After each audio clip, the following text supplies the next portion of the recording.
everyone, Frankenstein here, and today I'm doing a super quick WrestleMania recap. So if you're interested in hearing my thoughts, please keep watching. Okay, you guys, so WrestleMania 31 was held just this past weekend. And there was a kickoff show beforehand. I actually missed the kickoff show. But I can tell you that Big Show won the Andre the Giant Memorial. And Cesaro and Kid, I believe they retained the tag team championship. So now that that's out the way, let's get into the main gist of things. So first off was the Intercontinental ladder match, and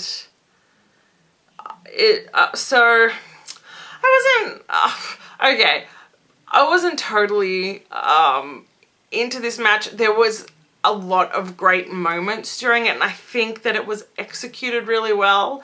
For those of you who perhaps didn't watch it, the participants were Stardust, Daniel Bryan, Luke Harper, R-Truth, Wade Barrett, Dean Ambrose, and Dolph Ziggler. Out of that entire group, I probably only like Stardust and maybe sort of Daniel Bryan if it's on a good day. There was a really good atmosphere at WrestleMania, and this match was really nicely worked.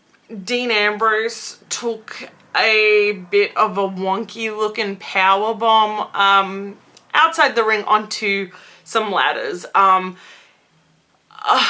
It wasn't nice. It did not look pretty, and I'm pretty sure that he was legitimately hurt.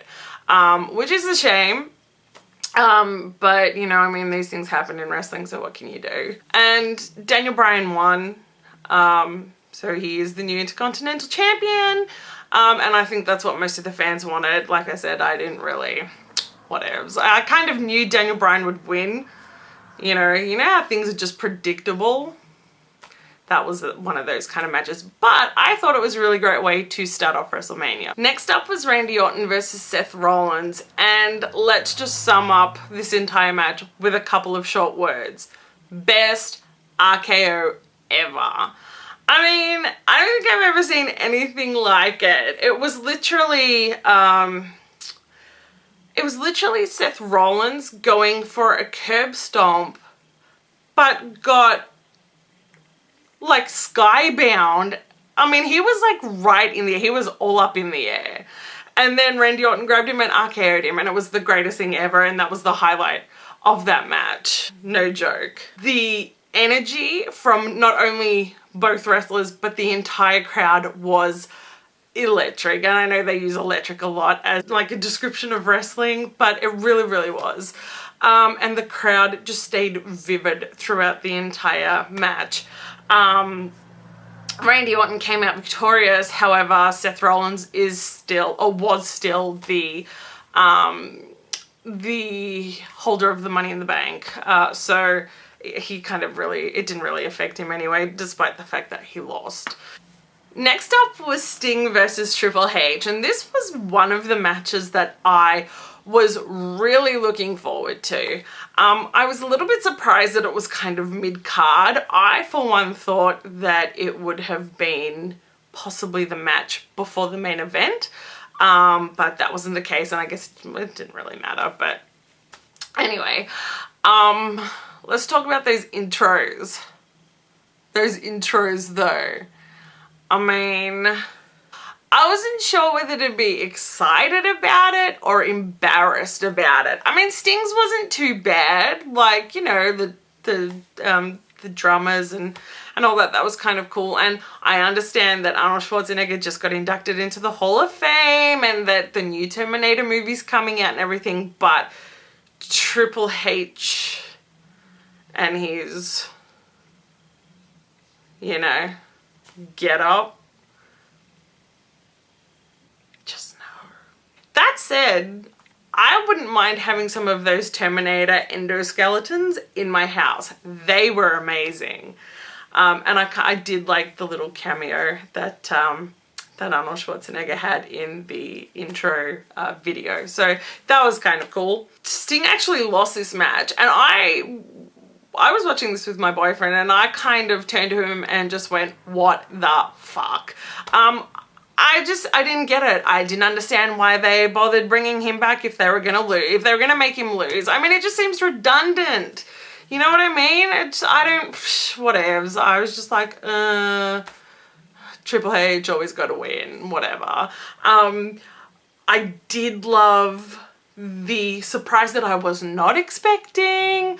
DX and the NWO came out. I was super, like, excited when Hall, Nash, and Hogan came out. This was like me going back to the late 90s and reliving my teenage years and fangirling like a crazy fangirl.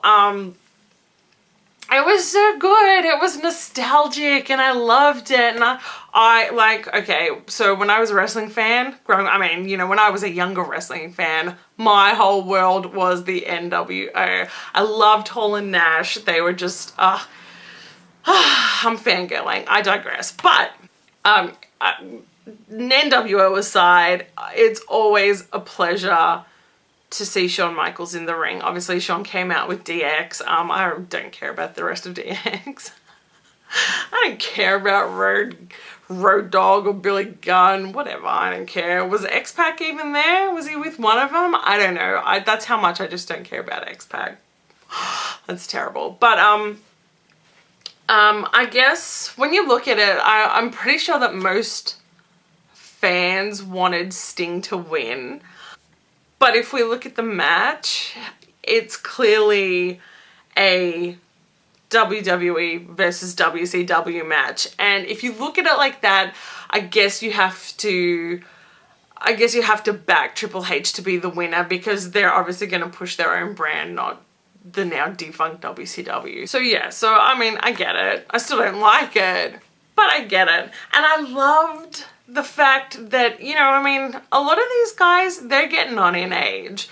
And yet there was Hulk Hogan taking a hit, and there was Scott Hall taking a drop, and because Shawn Michaels is like, you know, super kicking everyone, and I loved that Sting, with his bat kind of broke Triple H's sledgehammer apart. I thought that was so amazing.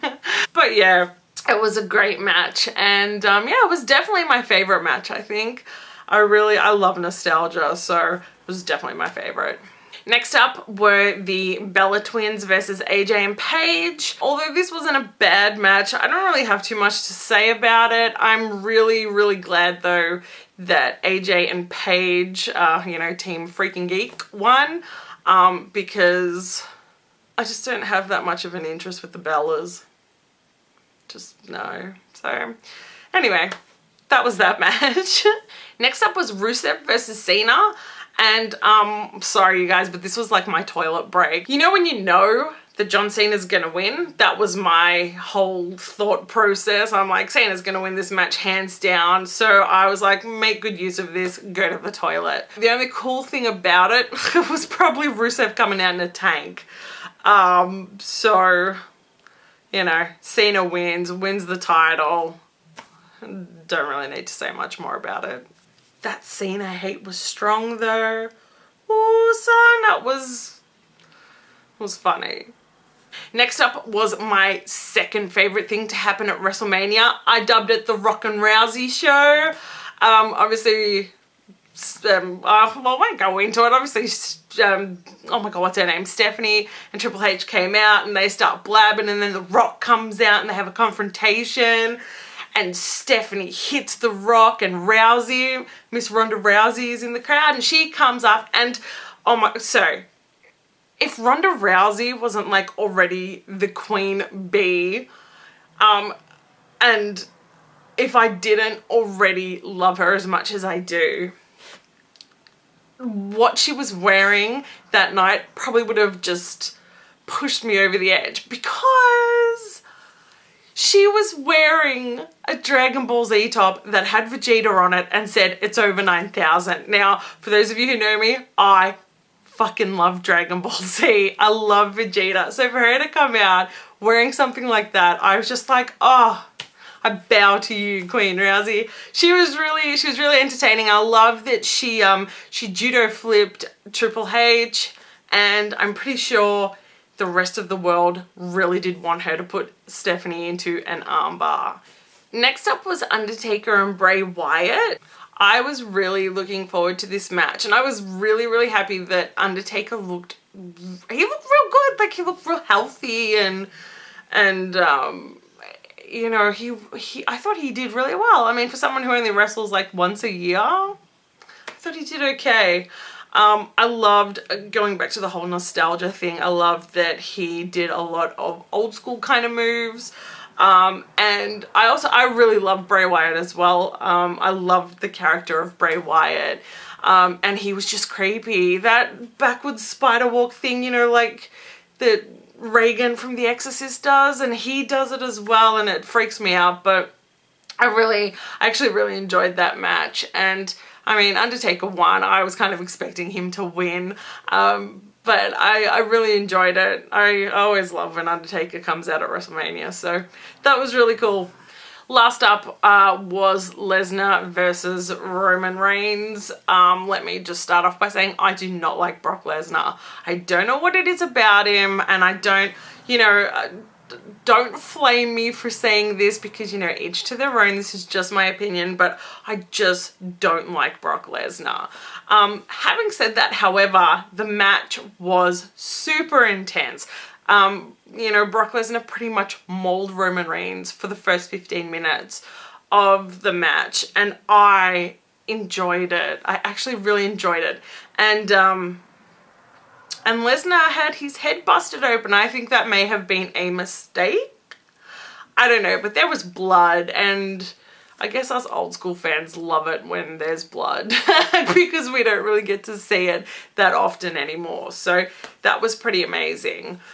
Also, props to Brock Lesnar as well. You know, he got hit with, I think, 3 Superman punches and 2 spears, and he still kicked out. And I know, somebody's gonna say, oh, wrestling's fake. I know, but I'm just saying, you know, once you get sucked into these matches, you know, and you're kind of like, oh my God, I can't believe he did that. And then the match was ruined because the most predictable thing happened, and Seth Rollins Seth Rollins came out and he cashed in his money in the bank, and both of, you know, Lesnar and Reigns were down. They kind of scuffled a bit, and of course Seth Rollins gets the cover on Roman Reigns and he wins. I think he won with a curb stomp, so I don't get it. It's predictable, and we kind of were sitting there and we're like, oh, this is gonna happen. But I'd rather it have not. I mean, I know that a lot of WWE fans hate Roman Reigns. I actually don't. I like him. I know he kind of is a bit awkward at times, let's put it that way, but I like Roman Reigns. And to be honest, if I had to choose between Rollins winning and Lesnar keeping the title, I would have rather that Lesnar kept the title. Because it's just, I don't know, I don't like Seth Rollins. I don't know why. I just don't like him. I don't know, it's weird. But yeah, that's how WrestleMania ended. So, all in all, look, it wasn't a bad pay-per-view. It wasn't a bad card. I think I enjoyed most of it. And yeah, I don't know. I think I haven't actually seen a WrestleMania in quite a few years.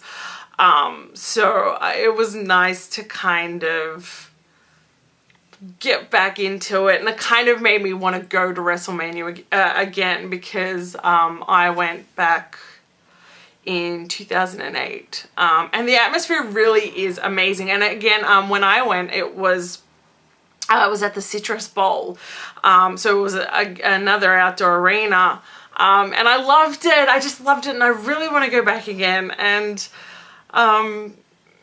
yeah, it was really great. And we also watched the Hall of Fame as well, which I just want to note, because Randy Savage got inducted into the Hall of Fame, and he was my favorite when I was, you know, like growing up, when I was 10.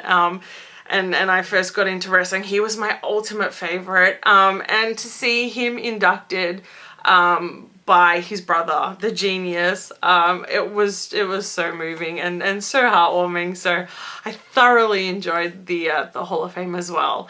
But yeah, so that's my WrestleMania wrap up. If you watched it, let me know what your favorite matches were. Let me know what you liked, what you didn't like. And yeah, until next time, I'm Nutty Frankenstein, and I will see you later.